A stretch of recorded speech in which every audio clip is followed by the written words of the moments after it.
Hello students, आज मैं फिर आपके लिए फिजिक्स 11 क्लास की फिजिक्स पार्ट 2 लेकर के आया हूँ।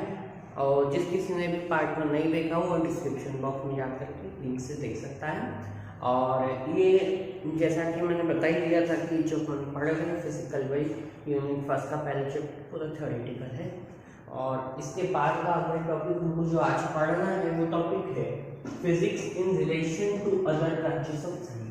हमने जब पहला लेक्चर देखा था तो उसमें हमने बताया था कि जो साइंस होता है वो बहुत सारी ब्रांचेस में टूटा हुआ होता है। अब उसी फिजिक्स कौन से सब्जेक्ट के साथ किससे क्या क्या रिलेट करता है वो देखना। तो पहला है मैथ्स एंड फिजिक्स। क्या है पहला? Maths and physics.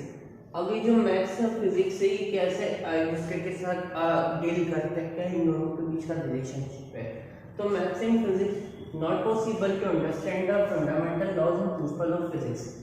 फिजिक्स में मैथ्स के बिना हम कोई भी फिजिक्स के फंडामेंटल लॉ को है ना नहीं समझ सकते हैं और उसके प्रिंसिपल को नहीं समझ सकते हैं। क्यों नहीं समझ सकते? क्योंकि मैथ्स का और जितने भी मैथ्स में ऑपरेशन होते हैं वो सबसे ज़्यादा वाइडली यूज फिजिक्स में किए जाते हैं। अभी आप लोगों का नया चैप्टर है, नया सब्जेक्ट है, तो थोड़ा सा ऐसा अटपटा लगेगा, लेकिन आप आगे चल के देखेंगे पूरी जो फिजिक्स पढ़ेंगे तो जब आपको देखेंगे कि मैथ्स और फिजिक्स में कोरिलेशन है, दोनों एक दूसरे के बिना चल नहीं सकते हैं, है ना। तो ये मैथ्स एंड फिजिक्स हो गया। इसके बाद का अपना देखना है केमिस्ट्री एंड फिजिक्स। क्या देखना है? Chemistry and physics. अब फिजिक्स में केमिस्ट्री का क्या रोल आ गया देखेंगे। इसमें न्यू इन्वेंशंस किए गए थे with the help of physics. क्या क्या न्यू इन्वेंशंस किए गए? एक्सरेज का इन्वेंशन हुआ था, मैग्नेटिक रेजोनेंस शॉर्ट में लिखो मैग्नेटिक रेजोनेंस का नेचर ऑफ बॉन्ड, है ना।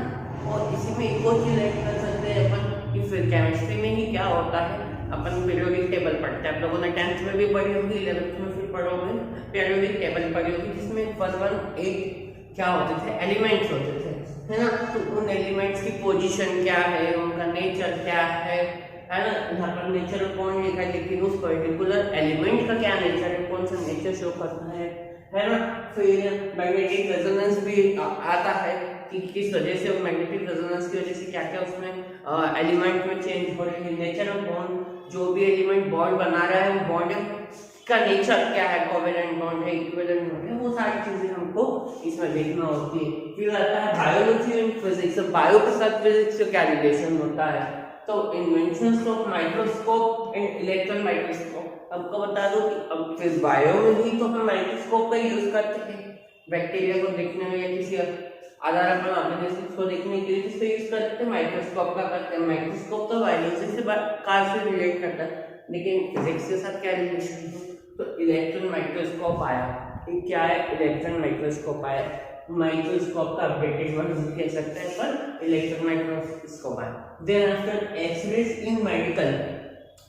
और यहाँ पर एक्सरे का यूज होता है मेडिकल में, और मेडिकल है मतलब कि बायो से रिलेट कर रहा है। तो यहाँ पर देखो आपकी मेडिकल में कैसे यूज होता है। तो हम किसी भी अपन इंटरनल बॉडी पार्ट से लेकर एक्सरे करवाते ताकि अपने को पता लगता है। मान लो मेरी ये बोन है, मेरे को यहाँ पर दर्द हो रहा है, डॉक्टर क्या करेगा कि एक्सरे लिख लेगा, तो उसको पता चल जाएगा कि यहाँ इस बॉन में क्या हो रहा है, माइनर क्रैक है, मेजर क्रैक है, या हड्डी जो बॉन है वो थोड़ी सी बढ़ चुकी है। तो ये सारी यूज जो होते हैं एक्सरे की मेडिकल में हम कर सकते हैं। तो बायो और फिजिक्स का ये रिलेशन हो गया। अब देन आफ्टर लास्ट आता है एस्ट्रोनॉमी एंड फिजिक्स। एस्ट्रोनॉमी के साथ फिजिक्स का क्या रिलेशन होता है? तो आपने सैटेलाइट का नाम तो सुना ही होगा, स्पेसक्राफ्ट वगैरह। ये सारी जो डिस्कवरी की गई थी टेलीस्कोप की, है ना, किसकी डिस्कवरी की गई थी? टेलीस्कोप की। टेलीस्कोप से हम यहाँ से बहुत दूर का भी देख सकते हैं। टेलीस्कोप की स्टडी डिस्कवरी भी यहाँ पर, सैटेलाइट, न्यू प्लैनेट्स की डिस्कवरी चल रही है अभी। तो ये सारी बातें जो है ये with the help of physics क्या की जाती है, पॉसिबल की जाती है। इसीलिए हमारे जो टॉपिक है physics in relation to other branches of science, ये तो मैंने आपको बड़ा मोटे तौर पर बता दिया कि आपको कैसे करना चाहिए। थ्योरेटिकल सब्जेक्ट है तो टॉपिक है, तो आप इसको अगर एक बार बुक में पढ़ेंगे तो आपको काफ़ी अच्छे से समझ में आ जाएगा। अगर आप इतना भी याद रख लेते हैं तो आपके लिए 2 नंबर 3 नंबर एग्जाम में पक्के हो जाएंगे, क्योंकि आपको ये लिखना है। ये क्वेश्चन आने लिखा है बिल्कुल नहीं सकता है ना कि फिजिक्स कौन से अदर साइंस की ब्रांचेस के साथ क्या करता है, रिलेशन करता है। तब तो यही 4 पॉइंट लिखना है, कैसे किसका क्या रिलेशन होता है, आपको ये सारी बातें बताना है। अब हमारा अगला टॉपिक आएगा nature of law of physics. यहाँ पर हमको देखना है कि फिजिक्स के लॉ क्या क्या है नेचर में, फिजिक्स के लॉ क्या क्या है नेचर में, ये देखना है।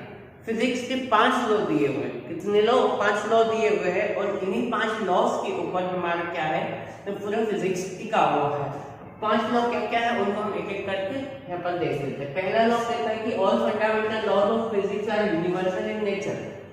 जितने भी फंडामेंटल लॉज ऑफ फिजिक्स है वो कैसे हैं, यूनिवर्सल है नेचर में, मतलब नेचर में वो यूनिवर्सल, चाहे आप यहाँ पढ़ो चाहे वहाँ पढ़ो, सभी दूर कैसे होने चाहिए, वो सारे फंडामेंटल लॉ ऑफ फिजिक्स क्या है, यूनिवर्सल इन नेचर में, मतलब पूरी यूनिवर्स में उसको क्या की गई है, मान्यता दी गई, वैलिडिटी है। तो सारे फंडामेंटल लॉज कैसे हो जाएंगे, यूनिवर्सल हो जाएंगे इन नेचर में। सेकंड बोलता है कि physics has its wide application. Physics की यहाँ पर बहुत बड़ी वाइड एप्लीकेशन है, मतलब फिजिक्स हर जगह कैसे न किसी तरह हर जगह क्या होता है, यूज होता है, चाहे वो हमारे रोज के काम क्यों ना हो, उसमें भी कहीं ना कहीं फिजिक्स आता ही है। तो उसकी बहुत ज्यादा क्या है, वाइड बड़ी एप्लीकेशन है, जैसे कि स्मॉलेस्ट पार्टिकल से लेकर के बिगेस्ट बॉडी तक। हमने इसके पहले वाले किसी टॉपिक में भी पढ़ा था कि मैक्रो और माइक्रो की बात की थी। फिजिक्स सबसे छोटे से छोटे पार्टिकल से लेकर बड़े से बड़े पार्टिकल तक भी क्या करता है, उसमें फिजिक्स का यूज होता है। तो वही बात यहाँ पे कही गई है कि बहुत ज्यादा एप्लीकेशन, और कितना भी छोटा पार्टिकल क्यों नहीं उसमें भी फिजिक्स लग जाएगा। अगर आप बोलो सबसे छोटा पार्टिकल क्या, तो सबसे स्मॉलेस्ट पार्टिकल तो इलेक्ट्रॉन है, और द बिगेस्ट बॉडी की बात करें मतलब कि यूनिवर्स हो गया। अगर अपन इसकी काय की बात कर लेते हैं, साइज की बात कर ले, किसकी बात कर ले, साइज की बात कर ले। अगर मैं इलेक्ट्रॉन बोला तो इलेक्ट्रॉन कितना, उसका साइज कितना है, 10⁻⁻14 मीटर, कितना है, 10⁻⁻14 मीटर। और अगर मैं बिगेस्ट बॉडी यूनिवर्स की बात करूं तो 10⁻26 मीटर है। तो कहाँ पर -14 और कहाँ +26 आप देख सकते हैं, कितना छोटे से लेकर कितने बड़े तक की स्टडी फिजिक्स के अंडर में की जाती है, और यही खाता है nature of law of physics.